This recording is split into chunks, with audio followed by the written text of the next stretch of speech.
Welcome to another This Week in Coworking Discussion.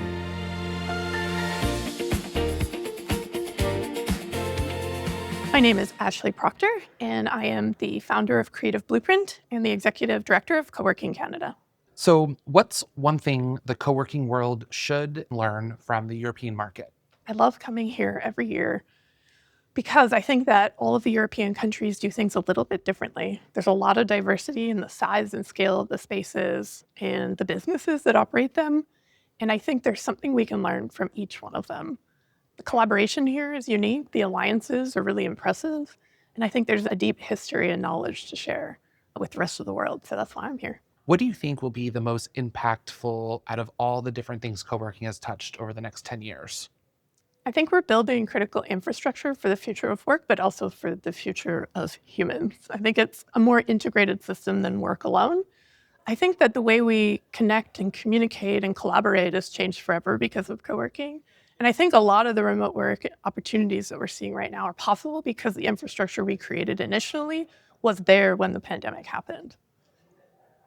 Because you've had such a long experience in the industry and you've worked on so many different types of co-working spaces and projects, what do you think is the most interesting change to the business model? I think we're seeing a lot of changes to the business model, but the projects that I'm seeing are more comprehensive in terms of like building a community hub. They're not just building a co-working floor.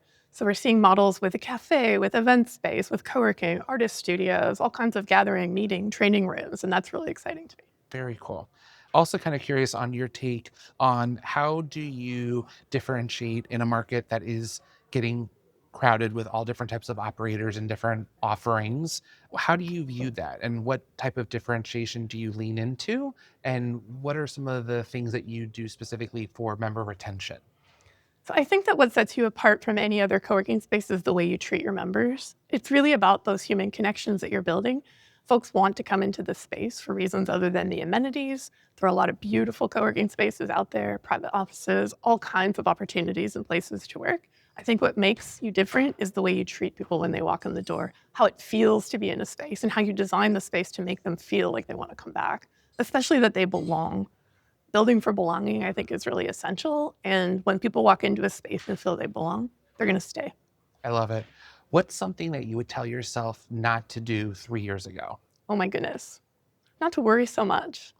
I feel like there's a lot of noise about the competition in the market. And really, if you just focus on what you're doing and do it well and do it for your community, you're going to be successful. And then last but not least, if you could redesign one of your spaces or start from scratch, design a dream space, what's something that you would make sure you had in it or something that you'd want to include? I really think it's important to have all the elements that build a community hub. And I've done this in many of my projects before, so I don't think I would change a lot of them. I really love having like 10 reasons to go to a space. Maybe you're going for a coffee, just for a meeting, going for a workshop, but then you're going to find the co-working community. You're going to find a larger network of like-minded folks. So I think I would probably continue that multi-purpose, multi-use space. I love it. Awesome. Thank you so Yay. much. Of course. Perfect. Brought to you by Syncaroo. Connect your stack and unblock your best people.